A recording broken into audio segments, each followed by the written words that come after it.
Good day, this is Dimitri Lascaris coming to you from Athens, Greece for Reason to Resist on May 12, 2026. At this moment, I am standing on the conference level of a hotel in downtown Athens called the Brown Acropole Hotel. It is a boutique hotel which I understand is owned by Israeli interests. Now, you may be wondering, given my attitude towards Israel and particularly its capitalist sector, why in heaven's name I would be in this hotel today. Well, the answer, strangely enough, is that a few weeks ago I received an invitation to a two-day conference being held here, the first day of which is today, called the Med Mari 3 Conference, and it is billed and is in fact an event that is designed to enhance, deepen Israel's relationship with Greece, politically, militarily, and particularly from an economic perspective. As the name suggests, this is the third annual conference that has been held under that name for this purpose. And the company that sent me an invitation here is some Israeli company I'd never heard of before called Benny Moran Productions.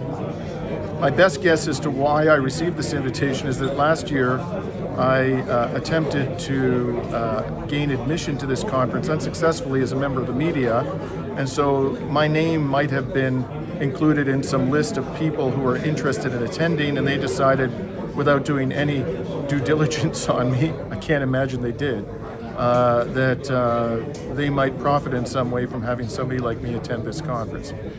So I ended up having to buy the ticket, and when I looked at the lineup of speakers, I didn't hesitate to fork over the money, as painful as it was to pay anything towards an event that is designed to deepen relationships between Israel and Greece. But it was the only way that I could actually get access to the event and hear what was being said behind closed doors. And it has, in fact, been an extraordinarily enlightening, if not utterly nauseating affair up until now. I've been here for 4 hours. I have listened to speeches by the Deputy Foreign Minister of Israel, Chen Herzog, who came here, according to a press release of the Israeli Foreign Ministry, on a strategic mission to deepen Israel-Greece relations and advance certain core projects, which I'm going to come back to in a minute. I've listened to speeches by former officers in the Israeli Navy and Air Force who are now executives at Israeli aerospace industry. I've listened to the CEO of Israeli Shipyards give a speech, or at least speak as part of a panel. The Greek Minister of Tourism gave an absolutely vacuous and sycophantic speech towards Israel, which I videotaped in full. There was also the General Secretary of the Greek Ministry of Defense and numerous other interesting figures. So I'm now sitting in the, I'll just swivel around so you can see, all of these business types and political hacks have gathered here during a break to sip on whatever they're sipping and nibble on whatever they're nibbling, and hobnob for the purpose of finding ways from profiting from this absolutely depraved and unconscionable relationship that has developed between Greece and Israel. As you can see behind me, this is an advertisement of Israeli aerospace industries. Over here, Israeli, I think this may be Elbit Systems, showing off its stuff on some kind of propaganda video. Now, there's, again, so much material that I've garnered from forcing myself to sit through the speeches today. It's going to be impossible for me to cover it in the space of one report, and this is probably going to require several reports on my part, which I'll try to publish over the next several days with the help of our team at Reason to Resist. But the one that I think is probably most pressing is a speech which I'm going to show you almost in its entirety. Anything of importance and substance in it I'll include in this report, by the head of BDO Israel Greece, a character by the name of Chen Herzog. He's actually not the head, he's the chief economist at the arm of the international accounting firm BDO that is charged with overseeing the business of BDO in both Israel and Greece. Apparently they have a department that's dedicated to relationships between these two countries. And the reason why I think his speech should be the first one that I highlight here is because he talked in a very candid way about what is happening in the international oil markets and about the extraordinary risks that the global economy confronts. But he did it from the perspective of an Israeli. He almost was delighting in the fact that we are heading into an economic crisis. And this is a constant theme of people that I heard from here today, that the closure of the Strait of Hormuz is highlighting the need for something called IMEC, which is the India Middle East corridor. And at the center, or near the center, geographically speaking, of this corridor, this new economic corridor that the genocidal maniacs in Israel are promoting, is of course Israel itself, and especially the port of Haifa, but not just the port of Haifa.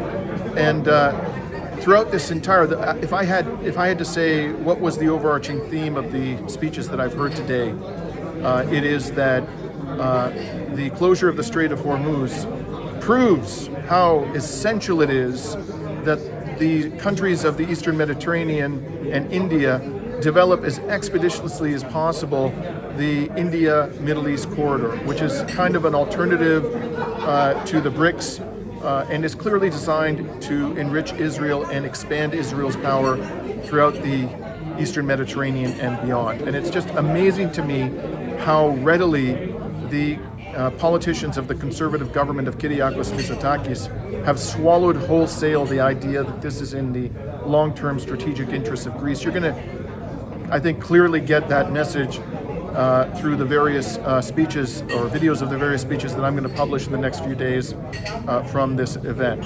But before I show you the remarkable and troubling commentary of the chief economist at BDO Israel Greece, I'm just going to take a little stroll around here so you can see some of the dirtbags who are pressing the flesh and looking for ways to profit from Israel's criminal behavior. Before I do that, let me just say a couple of things. First of all, I have not heard the words Palestine or Palestinians once today. I've listened to probably 20 people speak, including various ministers and deputy ministers of the Greek government. The Palestinian people did not come up once. There was never any hint of criticism of what Israel is doing. And perhaps the most shocking commentary I saw, pro-Israel commentary I saw, was a Cypriot politician whose speech I'm going to publish separately because it deserves its own report, looking at the ambassador to Israel, to Greece, the Israeli ambassador to Greece, who was sitting in the front row at that moment beside the deputy foreign minister of Greece, just a few meters away from me, and saying to him, yes, it's going to cause a lot of suffering. We know it's going to cause a lot of suffering, but you've got to finish the job. Meaning they need to revive the war, the criminal war of aggression against Iran, and presumably destroy the country, if not the entire region. That's what this Cypriot politician said. He was absolutely convinced that no matter how much suffering this may cause to ordinary citizens, and you can be sure that these elite politicians themselves are not going to be the ones who are going to feel the economic pain of drastic increases in the price of oil and gas and other essential commodities. It's going to be ordinary workers, the middle class, and especially the poor and the working poor all around the world, including in Cyprus, who are going to feel the disastrous effects of this insane war of aggression. Nonetheless, this Cypriot politician was eminently willing to inflict that punishment, even on his own citizens, in order to see Israel achieve its criminal objective of destroying the Strait of Iran. But as I say, I'm going to save that for a subsequent piece. In this report, I'm going to focus on what I think is most urgent because of the unfolding crisis in the oil and gas markets, and that is the commentary of the chief economist from BDO Israel Greece. Secondly, before I show you that, I'd like to just remind you, if you're not already a subscriber to Reason to Resist, please become one. If you like this video, if you find it to be informative, please like and share it. and to help us to expand the reach of our unapologetic brand of resistance journalism. And finally, before I show you Chen Herzog's speech, this chief economist speech, I'm just going to take a little stroll around here with my camera in front of me so you can see some of the characters who are sliming away at this extraordinarily just distasteful event. First thing I'm going to do when I get out of here, frankly, is I'm going to take a damn shower. Here we go. Let's take a tour, shall we?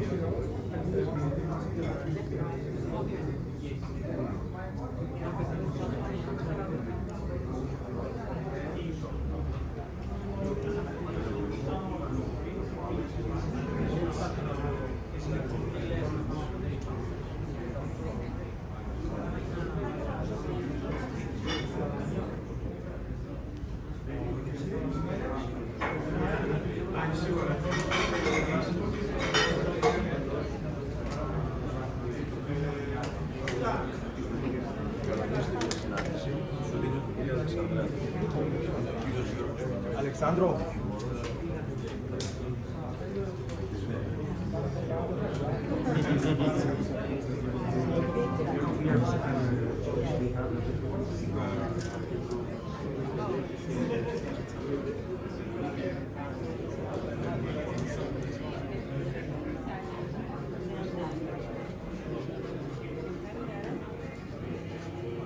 So you can see the sponsors include the Israel Shipyard Industries, Israel Aerospace Industries, Manufacturers Association of Israel, Israeli Greece Chamber of Commerce.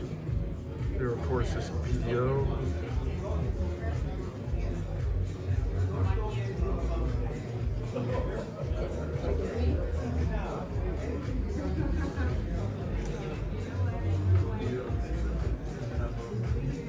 Now, the second half of this day has been dedicated to what they call B2B meetings.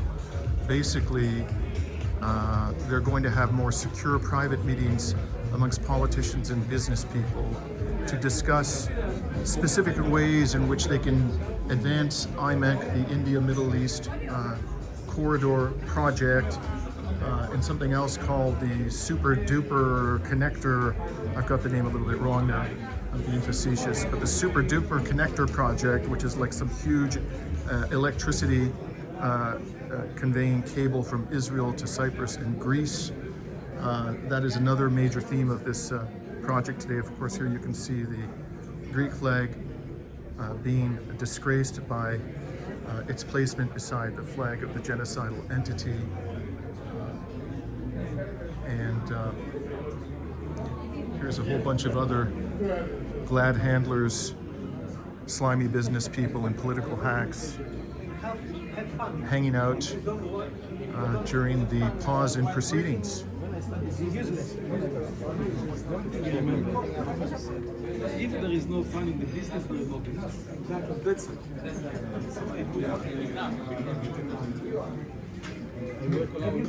This guy just said, if there's no fun in the business, there's no business. It's lots of fun promoting genocide, mass murder, apparently. And here you can see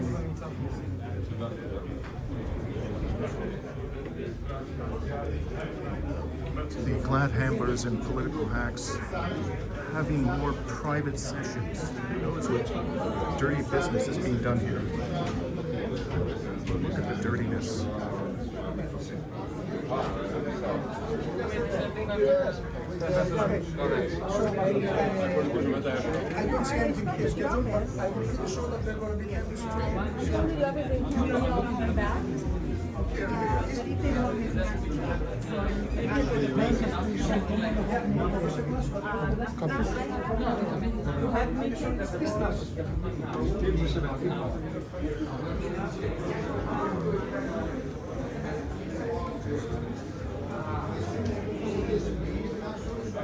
Well, that's it, folks. That's all I can stand for one day. Bye. See you later. I'll now share with you what the chief economist for BDO Israel Greece had to say today.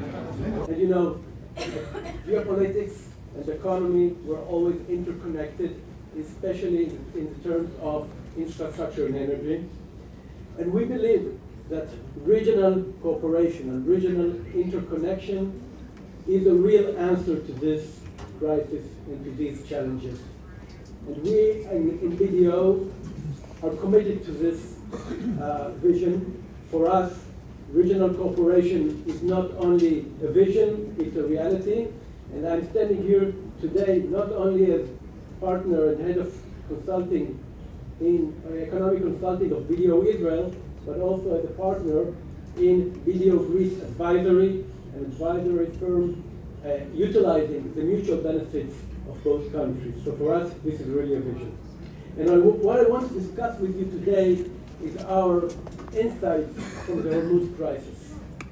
And when you examine the impact of this global energy and transit choke point, where about 20% of the global energy traffic goes and is now blocked. To understand the meaning and the magnitude of this crisis, you have to understand when we are talking about 20% or 20 million barrels of the oil per day that are out of the energy supply, some of this supply has been bypassed through interconnection, through pipelines, through the Yanbu pipeline bypassing the Strait of Hormuz, etc. But at the end of the day, we still have about 15% of the global supply disrupted. And to understand what it means, people ask me, okay, it's 15 million barrels a day. Can we cope with that? The answer is to understand the magnitude. If you remember COVID, if you remember 2020, we had numerous lockdowns. In 2020, the entire impact of COVID was reduction of oil demand of this magnitude, 15 million barrels per day. So to absorb this shortage, it means we have to cut down transport and cut down activity to the level that the world imposed in COVID, which is unmanageable. The only reason we keep on with relatively low impact or manageable impact on energy prices is due to the fact that we are the world is withdrawing, is using strategic reserves of oil. We are using our strategic reserves. We have magnitude of reserve, but this is time limited. The time is against us. And as you can see in the long term, we are illustrating here over 50 years of global energy markets, and you can see that this is not a one-time event. You can see that over the periods we have numerous global or regional conflicts that each of them in their way impact global energy prices, from the Russia-Ukraine war in 2022, back to the Iran-Iraq war in 1980 or the Yom Kippur war in 1973. Unfortunately, disruption of global commodity and oil markets is a recurring pattern, which means that we must utilize the answer for that from an economic point of view. And you have to understand it's not only the Strait of Hormuz. If we examine global shipping routes, we can understand that there are numerous global shipping choke points beyond Hormuz. In our region, the Turkish Straits control about 50,000 vessels that go through those straits per year, not only oil, other commodities, other sources. This is a choke point. This is a risk point. The Strait of Malacca is a choke point and the risk point for traffic coming from the east to the west. So the global shipping and logistics is constrained by choke points, and what the Hormuz crisis showed, we were all very concerned, and rightfully so, because of the risk of Iran's nuclear weapon. What we learned is that Iran's control of the Strait of Hormuz creates a strategic threat that may be even greater in the shorter term. It's a real threat to the economy, and our view is that the protection of this kind of threat is global cooperation and global connectivity and mutual cooperation. If we see what happens to the prices of energy in the region, you can see oil prices going up to above $100 per ton, per barrel. You can see also European natural gas prices increasing by 3 times during this crisis.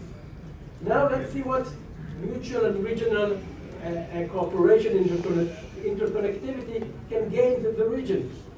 Israel is a natural gas exporter with significant sources of natural gas offshore. And you can see here the comparison of Israeli natural gas prices and the prices in Europe. You can see that even during this crisis, even during the Ukraine war crisis, prices in Israel were much more stable. Energy security, energy redundancy provides resilience.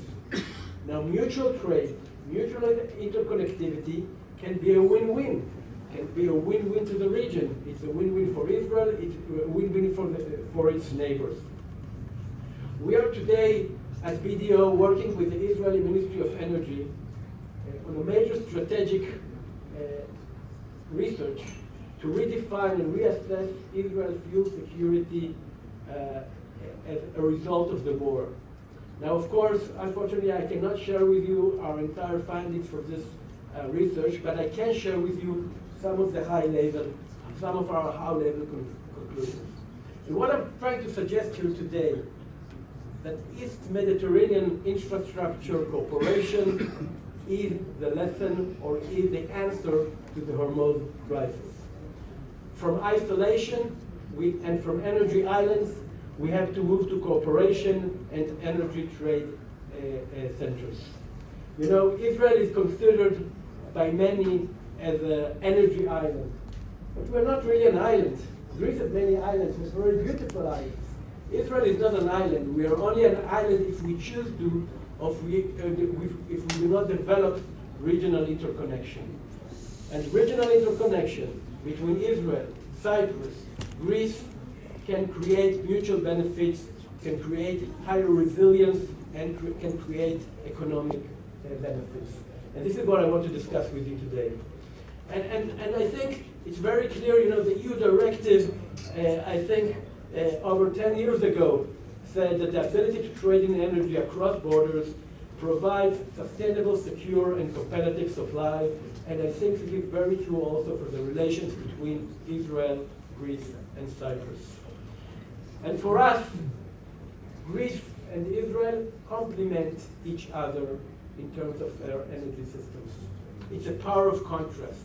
Israel is a gas exporter. Greece is a gas importer.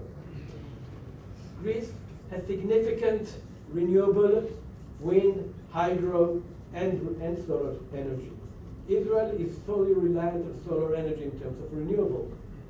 Israel electricity prices are lower, which creates ability to export electricity to Cyprus and in the future also to Greece. Israel is an electricity island, and Greece is connected to the EU grid. These contrasts create opportunity. They create a way to connect those two energy systems and create mutual benefits. Greece is very strong in renewable energy. You have over 50% of your energy produced by renewable energy. Israel is still lags behind. We have a problem in this respect because of our land constraints and no hydro and limited wind potential. There is mutual potential for integration. On the other hand, Israel is an energy or a gas exporter. We are today exporting gas to our neighbors, to Egypt and to Jordan, but we believe interconnection and gas exports to the region can be utilized even beyond those neighboring countries. The fuel mix of the region is different. Israel, similar to Egypt, has 75% of natural gas usage in their electricity grid. Cyprus, on the other hand, has still to shift from oil to gas. Cyprus also has significant gas resources that can be and should be developed and interconnected within the region's pipelines going to Egypt and to other countries. Greece can benefit of interconnection with those networks. So we believe that the ultimate solution is power coupling, is utilizing and interconnecting both gas grids and electricity grids. Now, it's a challenge. I know it's a challenge.